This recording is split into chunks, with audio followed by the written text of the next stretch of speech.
Right now, you are doing something that no other creature on this planet has ever done quite like you.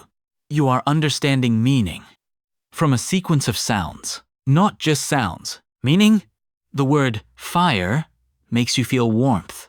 The word lonely makes you feel something, even if you are surrounded by people. The word home means something completely different to every single person who hears it. How did this happen?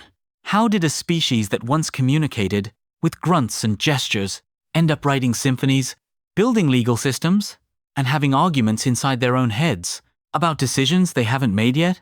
The answer stretches back 300,000 years, and it changes how you understand not just history, but the voice in your own mind. Let's go back to the beginning. Before language existed, our ancestors communicated the way most animals still do. Through sound, through gesture, through the expression on a face, a warning cry when a predator appeared, a call to signal food, a touch to offer comfort. This was enough for survival, but it was not enough for cooperation. And cooperation was the thing that would change everything. Somewhere between 300,000 and 100,000 years ago, scientists still debate the exact timeline. Something shifted in the human brain. The vocal tract changed shape. The larynx dropped lower in the throat, creating the physical capacity to produce a far wider range of sounds, and the brain began to wire. Two things together that had never been connected before. Sound and meaning. Not just any sound meaning danger, or food, or comfort, but arbitrary sounds, meaning specific things. This rock, that tree, your child, my spear. The invention of the arbitrary symbol, a sound that means something. Not because it sounds like the thing, but simply because everyone agrees it does, is one of the most profound cognitive leaps in the history of life on Earth. By 100,000 years ago, there is strong evidence that humans were using symbolic thought. Ochre pigments arranged deliberately, shells with holes drilled through them, worn as jewelry, geometric patterns scratched into rock. These are not the actions of an animal that cannot think symbolically. These are the actions of a species that has learned to represent the world. And once you can represent the world, you can talk about things that aren't in front of you. You can talk about yesterday. You can talk about next winter. You can talk about what happens after death. This is what linguists call displacement. The ability to communicate about things removed from the immediate present. No other animal does this to the degree that humans do. Your dog cannot tell you about something that happened last Tuesday. A chimpanzee cannot warn you about a danger that might come next month.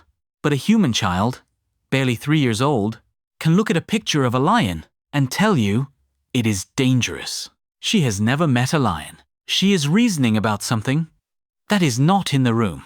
That is language. That is displacement. And it is extraordinary. Now here is where the psychology arrives. Language did not just let humans communicate with each other. It changed what humans were able to think. In the 1930s, the Soviet psychologist Lev Vygotsky, the same man who studied the inner voice, made a proposal that was radical at the time. He argued that language does not just express thought. Language creates thought. Before a child has words for emotions, they experience only raw feeling, a surge of something overwhelming, a sense of wrongness, a pull towards something warm. But once a child learns the word scared, something changes. The experience becomes categorized. It becomes nameable, and naming something changes your relationship to it. You can now reason about fear, rather than just feeling it. You can compare this fear to last time. You can explain it to someone else. You can tell yourself, it will pass. Language gave humans a cognitive tool that no other species possesses in this form, the ability to think about their own thinking. This is what psychologists call metacognition, and it is inseparable from language. Every time you catch yourself having a feeling and naming it, every time you say to yourself, I am feeling anxious right now, you are doing something that required hundreds of thousands of years of evolutionary and cultural development to become possible. But language did not emerge once and spread to everyone. It emerged many times, in many places, independently. Today, there are approximately 7,000 languages still spoken on Earth. Each one is a complete system. Each one has grammar, vocabulary, metaphor. Each one encodes a slightly different version of reality. The Russian language has two separate words for light blue and dark blue, and Russian speakers are measurably faster at distinguishing between those shades than English speakers are. The Hopi language of the American Southwest has no tense, no grammatical past or future, and some researchers have argued that this shapes how Hopi speakers experience time itself. The Pirahan people of the Amazon have no word for numbers beyond few and many, and have shown difficulty performing tasks that require exact number counting. The language you were born into did not just give you words. It gave you a lens. It shaped which distinctions feel important, which experiences have names, and perhaps most startlingly, which thoughts come easily, and which thoughts require effort. This is the Sapir-Whorf hypothesis, and while its strongest form, that language completely determines thought, has been largely rejected by modern linguistics, its softer version is widely accepted. Language does not cage thought, but it carves paths through it. The thoughts that have words are the thoughts that travel fastest. Now, let's talk about what happened when writing arrived. For most of human history, language existed only in the air. A spoken word lasted as long as the breath that carried it. If the speaker died, the word died with them. Everything depended on memory, on oral tradition, on stories told around fires, across generations. Then, approximately 5,000 years ago in Mesopotamia, in what is now southern Iraq, someone pressed a reed into wet clay and made a mark that meant something. The first writing was not poetry. It was not philosophy. It was not prayer. It was accounting, records of grains stored, debts owed, animals traded. The first writers were bureaucrats. But something unstoppable had begun.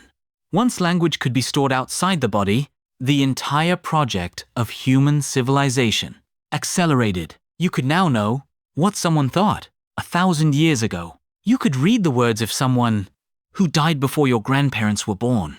You could argue with them, agree with them, be changed by them. Writing did not just preserve language. It gave language a permanence that outlasted any individual human life. And here is where science and psychology come together one final time. The language inside your head, that inner voice we explored, is itself a product of this history. Vygotsky showed us that the inner voice begins as external speech. Children narrate their actions out loud. Then they bring the narration inward. But that narration was shaped by the language they were born into, by the words their culture gave them for fear and love and time and self, by the stories they were told about who they are and where they come from. Your inner voice is not just yours. It is a condensed library of every language, every word, every story that found its way into you. It is the entire history of human language, compressed into the sound of your own thinking. The first human who pointed at a fire and made a sound that meant fire to the person beside them. They could not have imagined that their descendant would be lying awake thousands of years later, naming their fears in the dark, in a language built from 1,000 other languages, talking to themselves in complete silence. But that is what happened. That is what language built, not just civilization. You, right now, you are doing something remarkable. You are holding meaning in your mind. You were born without a single word, and somewhere in your first years of life, the sounds around you began to mean something. And you began to build yourself, word by word, story by story, voice by voice, until the voice in your head sounded like you. Think about what language has survived to reach you. The cave paintings of Lascaux, 17,000 years old. The Epic of Gilgamesh, one of the first written stories 4,000 years old.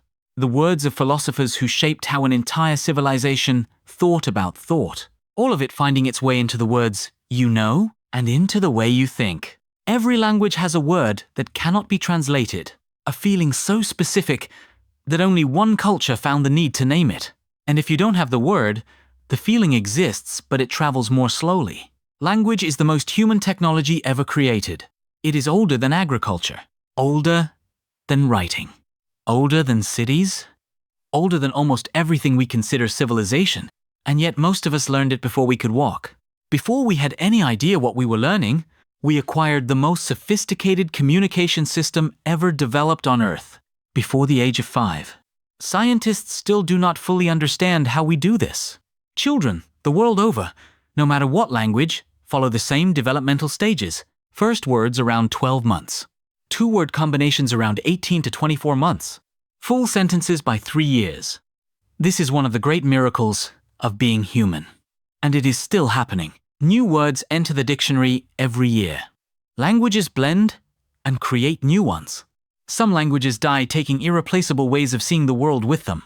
Every language that goes silent takes a unique lens with it. Think of the words you use most.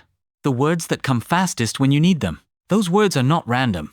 They were given to you by the people who raised you, by the books you read, by every conversation you ever had. You are, in part, the sum of every word that ever landed in you, every story, every name someone called you, every word someone said that you never forgot. Language made you, and you are still being made. Every new word you learn is a new path cut through the landscape of your thinking. Every new language you learn is a new lens added to your vision. Every story you hear gives your inner voice new material to work with. The most powerful thing humans ever invented wasn't a sword, wasn't a wheel, wasn't fire. It was a word, spoken between two people on a plane somewhere 300,000 years ago. And you are carrying it still, in the voice that never stops, in the stories you tell yourself, in the words you reach for in the dark. Language is not something you use. It is something you are. Right now, as you think about this sentence, you are proving it. Language is happening inside you, right now, without a sound. In a language that took 300,000 years to reach you, shaped by every civilization that used it before you, carrying the thoughts of people who lived and died centuries ago. And right now, in this moment, a child somewhere in the world is saying their first word, and the chain continues. The most human thing that has ever existed is not a monument or a machine. It is the ability to say to someone else, I understand. That sound, that meaning, 300,000 years in the making, and it is the most ordinary thing you do. Every single day, you inherited something extraordinary, a system so complex no computer has fully replicated it, a system so natural that a child learns it in sleep. You are the current end of a 300,000-year conversation between every human who ever lived and the person you are still becoming. The conversation is not finished. It is happening right now, inside you. In the language, it took 300,000 years to build, and you just understood every word.